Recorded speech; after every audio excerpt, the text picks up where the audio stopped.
تو اس لیے صفت رضا اللہ کی ذاتی صفت نہیں بلکہ اللہ کی فعلی صفت ہے.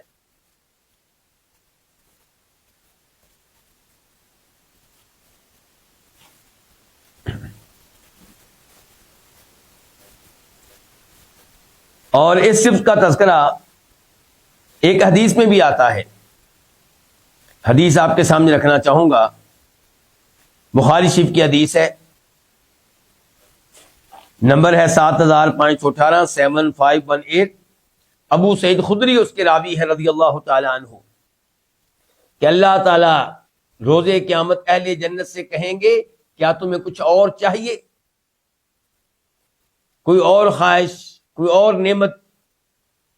وہ کہیں گے یا اللہ ہمیں اور کیا چاہیے, جنت مل گئی ہے, اس سے بڑی نعمت کیا ہوگی, کون سی چیز ہے جو ہمیں میسر نہیں ہے؟ پھر تو نے ہمارے چہروں کو نورانی رکھا ہے, سفید رکھا ہے, سیاہ نہیں کیا. اللہ تعالیٰ تب کہیں گے احل علیکم رضوانی, میں تمہیں سب سے بڑی نعمت دے رہا ہوں, وہ کیا؟ رضا. احل علیکم رضوانی, میں تمہارے اوپر راضی ہونے کا اعلان کر رہا ہوں. فلا اسخط علیکم بعدہ ابدا, اس کے بعد کبھی میں تمہارے اوپر ناراض نہیں ہوں گا. اور قرآن کریم میں آتا ہے دوسرے مقام پہ, سورہ توبہ آیت نمبر 72 72, وَرِضْوَانٌ مِّنَ اللَّهِ اکبر, اور اللہ کی رضا یہ سب سے بڑی نعمت ہے.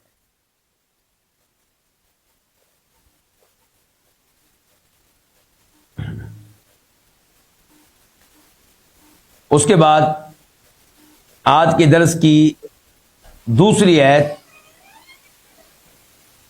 اللہ تعالیٰ فرماتے ہیں وَمَن يَقْتُلْ مُؤْمِنًا مُتَعَمِّدًا فَجَزَاؤُهُ جَهَنَّمُ خَالِدًا فِيهَا وَغَضِبَ اللَّهُ عَلَيْهِ وَلَعَنَهُ. اور جو کوئی قتل کرے مومنن, کس کو؟ کسی بھی مومن کو, متعمدن جان بوجھ کر, قصدن غلطی سے نہیں بلکہ جان بوجھ کر, فَجَزَاؤُهُ جَهَنَّمُ, اس کی جزا کیا ہے, اس کی سزا کیا ہے؟ جہنم. خالدن فیہا, اس میں وہ ہمیشہ ہمیشہ رہنے والا ہوگا. وغضب اللہ علیہ, اور اللہ تعالیٰ اس پہ ناراض ہو چکا, اللہ اس پہ غصے ہو چکا. ولعنہ, اور اللہ کی اس پہ لعنت ہو چکی.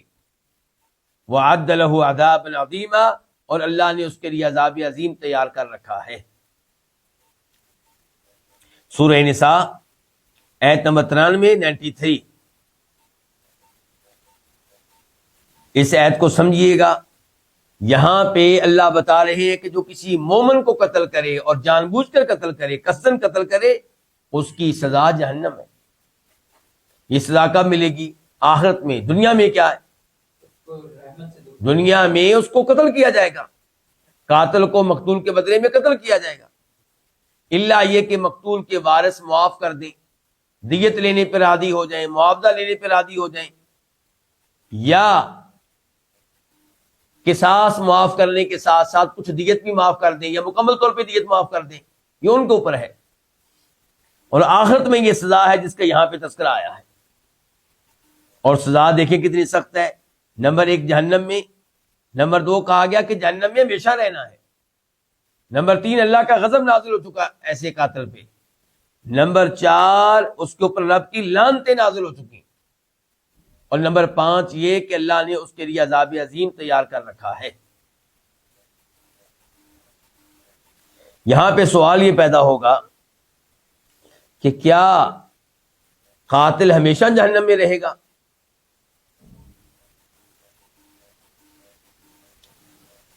بظاہر تو یہی لگ رہا ہے, کیونکہ اللہ نے کیا کہا؟ خالدن فیہا, جہنم میں ہمیشہ ہمیشہ رہنے والا ہوگا.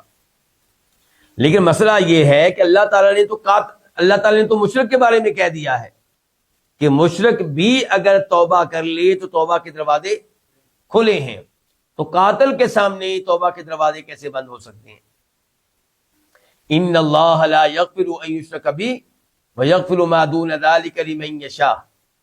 یہ الفاظ ہیں اس کے بارے میں جو شرک کی توبہ کیے بغیر فوت ہو جائے, اور جو شرک سے توبہ کر لے تو اللہ تعالیٰ کہتے ہیں قل یا عبادی الذین اسرفوا علی انفسہم لا تقنطوا من رحمت اللہ ان اللہ یغفر الذنوب جميعا انہ هو الغفور الرحیم. سورہ زمر.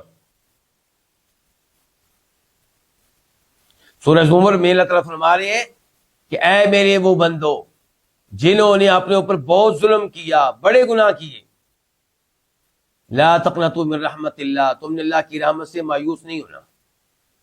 اللہ تعالیٰ سارے گناہوں کو معاف کر دیتا ہے، سب گناہوں کو، اور وہ بہت بخشنے والا، نہایت رحم کرنے والا ہے.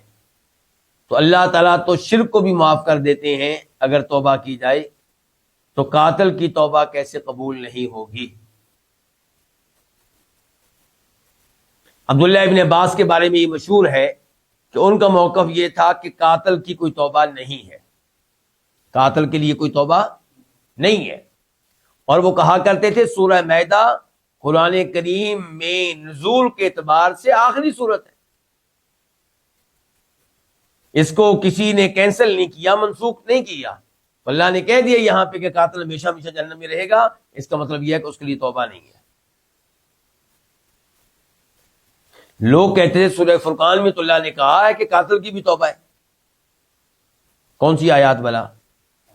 والذین لا يدعون مع اللہ الہا آخر ولا يقتلون النفس التي حرم اللہ الا بالحق ولا يزنون. اللہ تعالیٰ بتا رہے ہیں کہ عباد الرحمن کون ہے، اللہ کے محبوب اور پیارے بندے کون سے ہیں. فرمایا وہ جو اللہ تعالیٰ کے ساتھ کسی اور کو شریک نہیں کرتے، صرف ایک اللہ کی عبادت کرتے ہیں، عبادت میں اللہ تعالیٰ کے ساتھ کسی اور کو شریک نہیں کرتے، اور وہ کسی کو قتل بھی نہیں کرتے، اور وہ زنا بھی نہیں کرتے. یہ تین اعمال ذکر کرنے کے بعد اللہ تعالیٰ کہتے ہیں وَمَن يَفْعَلْ ذَلِكَ، اور جو یہ گناہ کرے گا یلقا اثاما، اسے سخت گناہ ملے گا. یضاعف له العذاب یوم القیامہ، اس کے لیے عذاب دوگنا کر دیا جائے گا قیامت کے دن. وَيَخْلُدْ فِيهِ مُهَانًا، اور اس عذاب میں وہ ہمیشہ ہمیشہ رہے گا ذلیل و رسوا ہو کر. کون؟ شرک کرنے والا، قتل کرنے والا، زنا کرنے والا. لیکن اللہ نے ساتھ ہی کہہ دیا الا من تاب وآمن وعمل عملا صالحا، لیکن جو توبہ کر لے اور ایمان لے آئے اور نیک عمل کرے تو اس کے لیے توبہ کے دروازے کھلے. عبداللہ ابن عباس سے کہا جاتا تھا کہ سورہ فرقان میں تو اللہ نے کہا کہ قاتل کی بھی توبہ ہے، تو وہ کہتے تھے پہلی بات تو یہ ہے کہ سورہ مائدہ بعد میں نازل ہوئی ہے، جس میں اللہ تعالیٰ کہہ رہے ہیں کہ قاتل ہمیشہ ہمیشہ جہنم میں رہے گا. دوسرے نمبر پہ سورہ فرقان میں تذکرہ ہو رہا ہے اس آدمی کا جو کافر تھا، حالت کفر میں وہ شرک کرتا رہا، وہ قتل کرتا رہا، وہ زنا کرتا رہا. اب وہ مسلمان ہوا ہے تو فرمایا گزشتہ گناہ سارے معاف ہو جائیں گے. وہاں پہ تذکرہ مومن قاتل کا نہیں ہے، وہاں پہ تذکرہ کافر قاتل کا ہے. واضح بات. یہ کن کا موقف ہے؟ عبداللہ ابن عباس رضی اللہ تعالی عنہما کا. تو وہ ان کا کہنا یہ تھا قاتل کی توبہ نہیں ہے. لیکن ہمارا موقف کیا ہے؟ ہمارا موقف یہ ہے کہ آپ یہ دیکھیں کہ اگر شرک کرنے والا توبہ کرے تو اس کے لیے دروازے کھلے ہیں، تو قاتل کے لیے توبہ کے دروازے کیوں بند ہو گئے؟ دوسرے نمبر پہ آپ کے ذہنوں میں ہوگا معاملہ اس آدمی کا جس نے 99 قتل کیے تھے اور پھر وہ شرمندہ ہوا، نادم ہوا. اس نے کسی سے مسئلہ پوچھا کیا میرے لیے توبہ ہے؟ تو اس نے کہا بھی تو نے 99 قتل کیے ہیں، کوئی ایک قتل کرے تو توبہ نہیں، تو 99 قتل کر دیے، توبہ کیسے ہو سکتی ہے؟ اس نے پھر اس کو بھی قتل کر دیا اور 100 کے عدد کو مکمل کر دیا. لیکن گناہ کی وجہ سے وہ بے چین ہے، اس کی نیندیں اڑ چکی ہیں، وہ لوگوں سے پوچھتا پھر رہا ہے کوئی بڑا عالم دین بتاؤ. تو اس بار اس کی رہنمائی جس کی طرف کی گئی واقعی عالم دین تھا. پہلا جو تھا وہ عالم دین نہیں تھا، وہ صوفی تھا، وہ عبادت گزار تھا، لیکن علم سے محروم تھا. اب واسطہ پڑا باقاعدہ ایک عالم دین سے. اس نے کہا بھی توبہ اور تمہارے درمیان کون حائل ہو سکتا ہے؟ توبہ کے دروازے تو کھلے، توبہ کر لو، لیکن توبہ کرنے میں سچے ہو تو اپنا ایریا، اپنا شہر، اپنا محلہ، اپنا علاقہ چھوڑ دو اور فلاں شہر میں چلے جاؤ، وہاں پہ نیک لوگ رہتے ہیں، ان کے ساتھ زندگی گزارو۔ تو کہنے کا مطلب یہ ہے کہ اس قاتل کی توبہ قبول ہوئی، جیسا کہ مکمل حدیث پڑھیں تو بات سمجھ میں آتی ہے۔ تو جب اس نے 100 قتل کیے تھے توبہ قبول ہو گئی، تو آج کوئی ایک قتل کرے تو توبہ قبول کیوں نہیں ہوگی اگر وہ توبہ کرے تو خلاصہ کلام یہ ہے کہ قاتل کے لیے بھی توبہ کے دروازے کھلے ہیں، بند نہیں ہیں۔ لیکن سوال پھر ادھر کھڑا ہوگا، آپ اس آیت کا کیا کریں گے؟ عبداللہ ابن عباس کے موقف کا کیا کریں گے؟ جہاں تک تعلق ہے عبداللہ ابن عباس کے موقف کا، تو اس میں کوئی شک و شبہ نہیں کہ بخاری شریف میں آنے والی احادیث کا مطالعہ کیا جائے تو یہی لگتا ہے کہ عبداللہ ابن عباس کا موقف یہ ہے کہ قاتل کی کوئی توبہ نہیں ہے۔ لیکن امام بخاری رحمہ اللہ اپنی کتاب الادب المفرد میں حدیث لے کر آئے ہیں کہ عبداللہ ابن عباس کے پاس ایک شخص آیا اور اس نے کہا کہ میں نے ایک لڑکی کو نکاح کا پیغام بھیجا، اس نے میرا نکاح کا پیغام ریجیکٹ کر دیا، مسترد کر دیا۔ کسی اور نے نکاح کا پیغام بھیجا تو اس نے قبول کر لیا۔ مجھے بڑی غیرت آئی تو میں نے اس کو قتل کر دیا۔ تو کیا میری کوئی توبہ ہے؟ کس سے سوال ہو رہا ہے؟ عبداللہ ابن عباس سے۔ عبداللہ ابن عباس کہتے ہیں تم یہ بتاؤ کہ کیا تمہاری والدہ زندہ ہے؟ کہنے لگا نہیں۔ تو عبداللہ ابن عباس کہنے لگے تب الی اللہ، اللہ سے توبہ کرو اور اللہ کے قریب ہونے کے لیے جو اعمال کر سکتے ہو کرو۔ تو عبداللہ ابن عباس پر کیا سمجھتے ہیں؟ توبہ ہو جاتی ہے۔ جو آدمی یہ روایت عبداللہ ابن عباس سے بیان کرتا ہے، اس کا کہنا یہ ہے کہ جب وہ آدمی چلا گیا تو میں نے عبداللہ ابن عباس سے کہا کہ آپ نے کیوں سوال کیا تھا کہ کیا تمہاری والدہ زندہ ہے؟ تو عبداللہ ابن عباس نے کہا اس لیے کہ میں کوئی ایسا عمل نہیں جانتا جو اللہ تعالی کے قریب کر دینے والا ہو، اور اس عمل سے زیادہ قریب کر دینے والا ہو اللہ تعالیٰ کے۔ کون سا عمل؟ اپنی والدہ کی خدمت کرنا، اپنی والدہ کے ساتھ اس نے سلوک کرنا، اپنی والدہ کے ساتھ تعامل کرنا۔ تو خلاصہ کلام یہ ہے کہ پتہ چلا کہ عبداللہ ابن عباس بھی آخری زندگی میں یہ موقف رکھتے تھے کہ قاتل کی توبہ بھی ہو جاتی ہے۔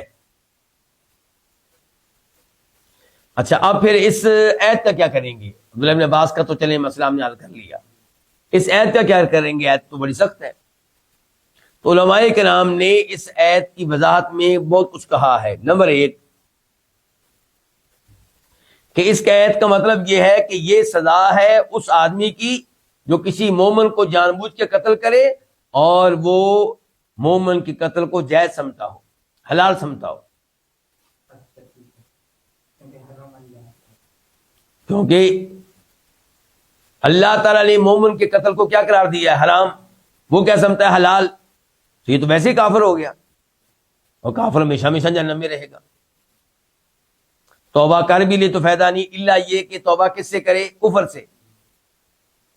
قتل سے توبہ کرنے کا اس کو فائدہ نہیں ہوگا۔ تو یہ ایک موقف بیان کیا گیا ہے، لیکن یہ موقف اتنا مضبوط نہیں ہے، کیونکہ اس موقف کا مطلب یہ نکلے گا کہ یہ سزا ملے گی اسے کفر کی وجہ سے، نہ کہ قتل کی وجہ سے۔ دوسرا موقف یہ بیان کیا گیا ہے کہ اس آیت کا مطلب یہ ہے کہ قاتل کی یہ سزا ہے اگر اللہ تعالیٰ اسے سزا دے تو، لیکن اگر وہ توبہ کر لے تو ظاہر ہے کہ توبہ کے دروازے بند نہیں ہیں۔ تو اس سزا کا وہ حقدار تھا اگر اس کو سزا دی جاتی اور وہ توبہ نہ کرتا تو، یہ مطلب ہوا۔ تیسرا یہ ہے کہ خالداً فیہا کا مطلب یہ ہے کہ وہ جہنم میں رہے گا ایک لمبے عرصے تک، یہ مطلب نہیں کہ ہمیشہ ہمیشہ رہے گا۔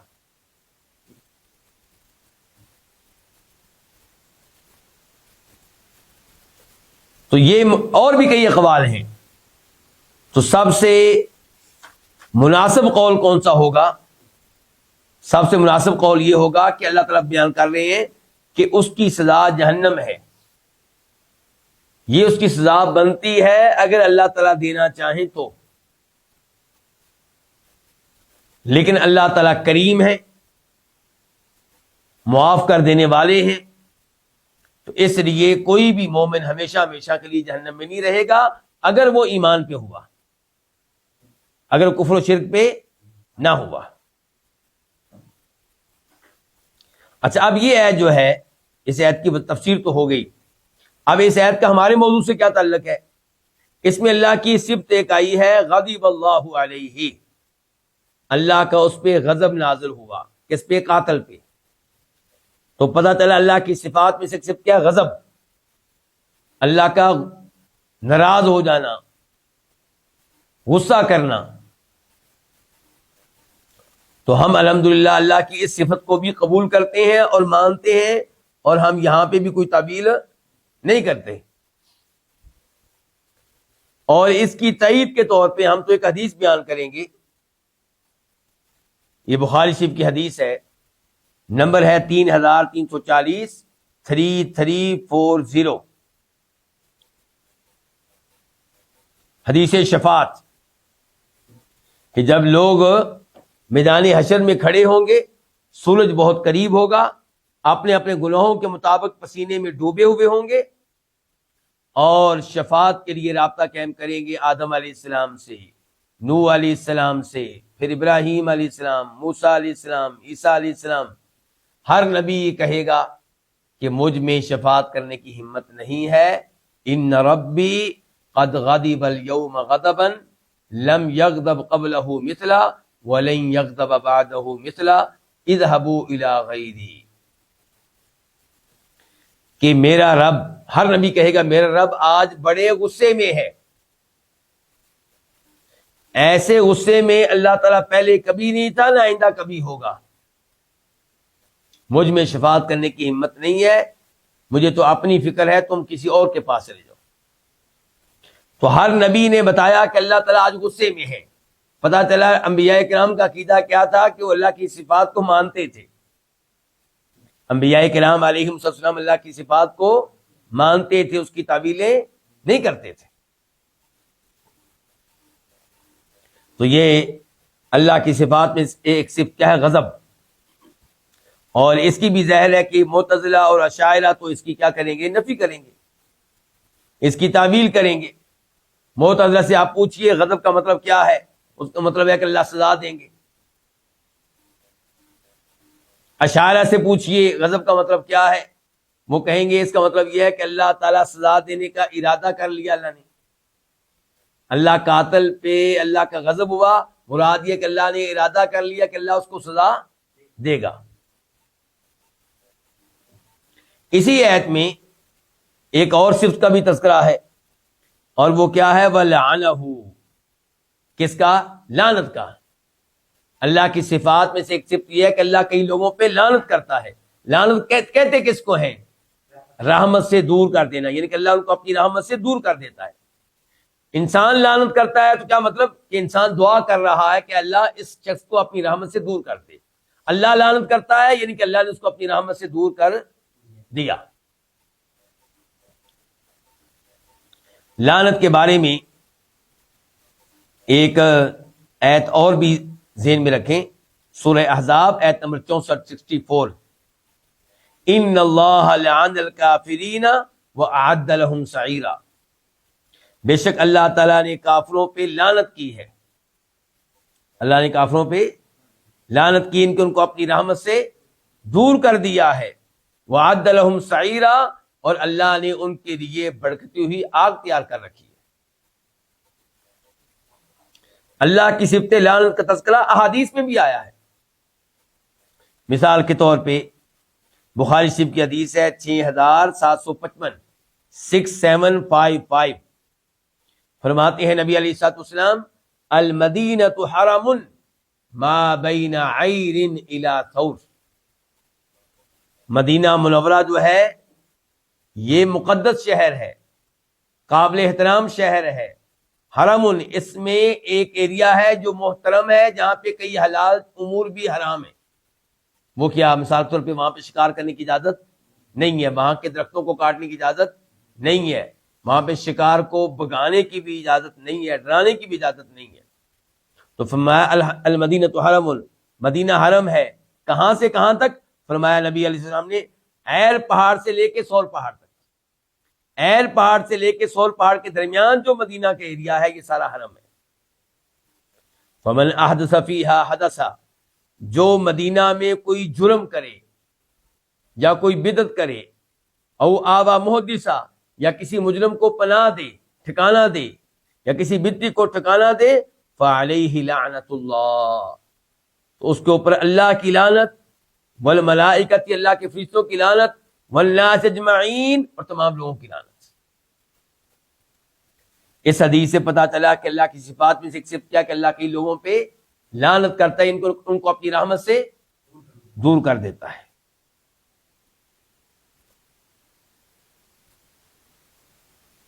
اب ہم بڑھتے ہیں آج کے درس کی آیت نمبر 3 کی طرف، اور یہ ہے سورہ محمد آیت نمبر 28 ذالک بانہم اتبعوا ما اسخط اللہ وکرہوا رضوانہ۔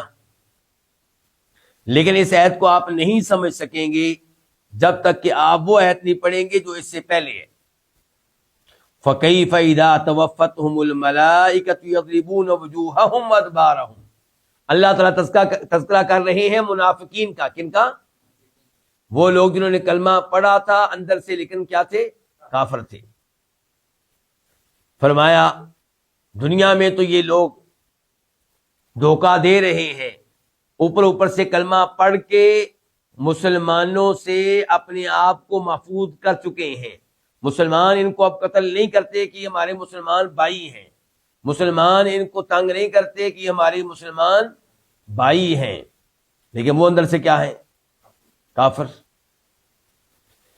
فرمایا ٹھیک ہے جی، دنیا میں تو انہوں نے دنیاوی مفادات حاصل کر لیے، جھوٹا کلمہ پڑھ کے انہوں نے دنیاوی مفادات حاصل کر لیے۔ فکیف، تو اس وقت کیا صورتحال ہوگی؟ اذا توفتہم الملائکہ، جب ان کو فرشتے فوت کریں گے۔ یضربون وجوہہم ادبارہم، فرشتے ان کے چہروں پہ اور ان کی پشتوں پہ ان کی پٹائی کر رہے ہوں گے، ان کو مار رہے ہوں گے، چہروں پہ بھی اور ان کی پشتوں پہ بھی۔ یہ جب اللہ نے تذکرہ کیا کہ فوت ہوتے وقت ان کا انجام یہ ہوگا کہ ان کی خوب پٹائی ہو رہی ہوگی، اللہ تعالی نے کہا اس کے بعد ذالک، ایسا کیوں ہوگا؟ یہ برا انجام ان کا کیوں ہوگا؟ یہ ان کو سزا کیوں ملے گی؟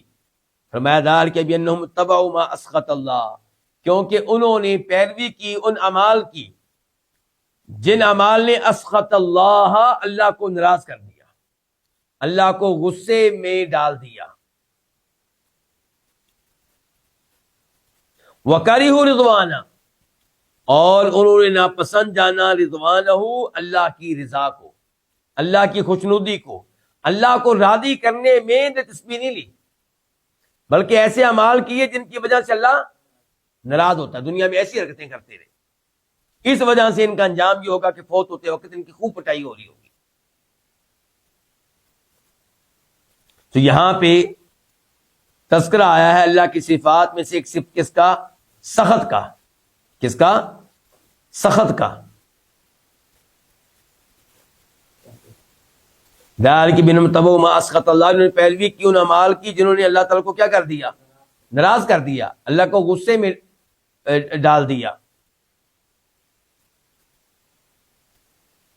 تو اس لیے اللہ کی صفات میں سے ایک صفت کیا؟ سخت اور سخت، اور اس کا تذکرہ قرآن کریم میں بھی آیا ہے، اس آیت میں بھی اور آیات میں بھی، اور حدیث میں بھی آیا ہے، اور اس حدیث کا تھوڑی دیر پہلے میں تذکرہ بھی کر چکا ہوں۔ بخاری شریف کی حدیث ہے 7518 7518، جس میں یہ آتا ہے کہ اللہ تعالیٰ اہل جنت سے مخاطب ہوں گے، ان سے پوچھیں گے کوئی اور نعمت چاہیے ہو، تمہاری کوئی اور خواہش، تمہاری کوئی اور چاہت، کہیں گے یا اللہ ہمیں اور کیا چاہیے؟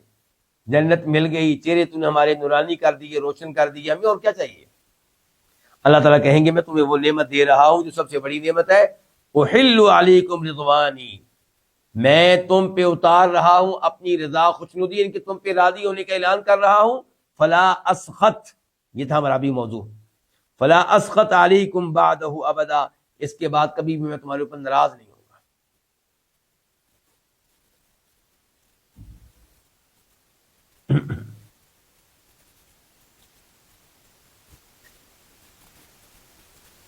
اس کے بعد سورہ زخرف کی آیت نمبر 55 اللہ تعالیٰ فرماتے ہیں فلما آسفونا انتقمنا منہم، کہ جب انہوں نے کیا کیا، ہمیں غصہ دلایا، تو انتقمنا منہم، ہم نے ان سے انتقام لیا۔ یہ تذکرہ کن کا ہو رہا ہے؟ کس نے غصہ دلایا؟ فرعون اور اس کے لشکروں نے، فرعون اور اس کے چیلوں نے، فرعون اور اس کے ساتھیوں نے، فرعون اور اس کے وزیروں نے، کیونکہ تذکرہ انہی کا ہو رہا ہے۔ فرمایا فلما آسفونا، جب انہوں نے ہمیں غصہ دلایا، آسفو، اس سے پتہ چلا اللہ کی صفات میں سے ایک صفت ہے الاسف،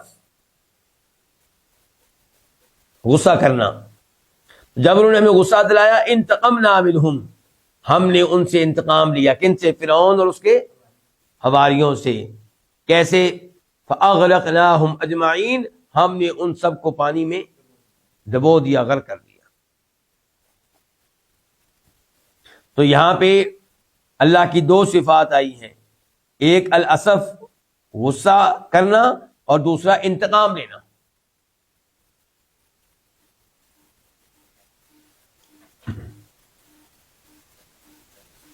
انتقام کا مطلب کیا ہوتا ہے؟ کسی کے جرم پہ اس کو سزا دینا، کسی کے جرم پہ اس کو سزا دینا۔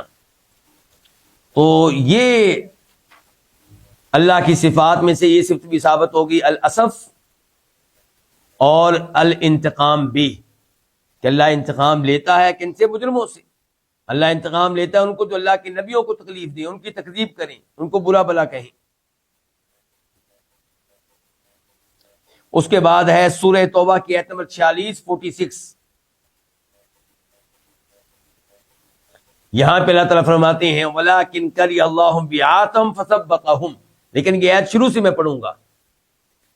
وَلَوْ أَرَادُوا الْخُرُوجَ، تذکرہ ہو رہا ہے منافقین کا۔ کن کا تذکرہ ہو رہا ہے؟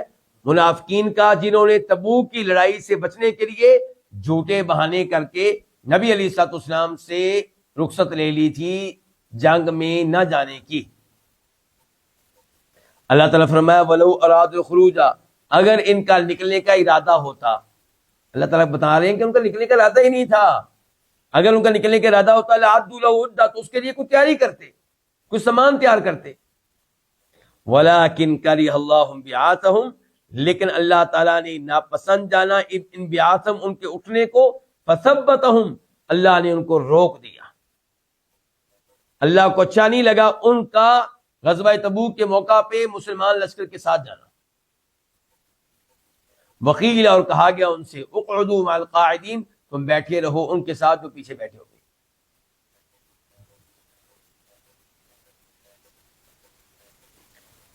تو یہاں پہ اللہ کی صفت آئی کیا؟ الکرہ۔ کون سی؟ اللہ کا ناپسند جاننا ان کے اٹھنے کو۔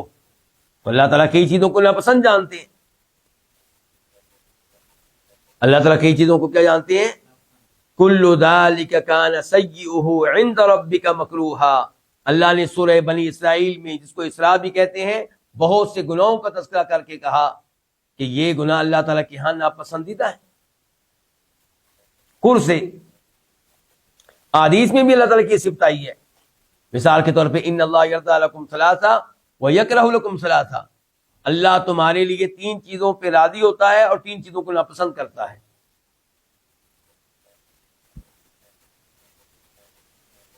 اور پھر آیت نمبر 3 سورہ صف کی، کبر مقتا عند اللہ ان تقولوا ما لا تفعلون۔ کبر بڑی چیز ہے، مقتن ناراض ہونے کے اعتبار سے، عند اللہ اللہ تعالیٰ کے ہاں کیا بڑی چیز ہے؟ ان تقولوا، کہ تم وہ کہو، وہ بات کہو جو تم کرتے نہیں ہو۔ اس آیت کا کیا مطلب ہے؟ اللہ تعالیٰ نے اس آیت سے پہلی آیت میں کہا ہے کہ یا ایھا الذین آمنوا لم تقولون ما لا تفعلون، اے ایمان والو تم کیوں کہتے ہو وہ باتیں جو تم کرتے نہیں ہو۔ اس کے بعد اللہ نے کہا کہ کبر مقتا عند اللہ، ناراض ہونے کے اعتبار سے اللہ کے ہاں یہ بہت بڑی چیز ہے، ان کے بہت بڑا جرم ہے. کیا؟ کہ کوئی وہ کہے جو اس نے کیا نہیں ہے. اس کا کیا مطلب ہے کہ تم وہ کہو جو تم کرتے نہیں ہو؟ مثال کے طور پہ اپنے جھوٹے کارنامے بیان کرنا، یہ بھی اس میں آ جائے گا. اور اس میں یہ بھی آ جائے گا کہ لوگوں کو تبلیغ کرنا کہ یہ کرو، خود ان کے اوپر عمل نہ کرنا. تو اس کا مطلب پھر یہ نہ سمجھا جائے کہ اللہ تعالیٰ ہمیں تبلیغ کرنے سے روک رہی ہیں، بلکہ اللہ تعالیٰ کہہ رہے ہیں کہ تبلیغ کرنے کے ساتھ ساتھ خود عمل بھی کرو.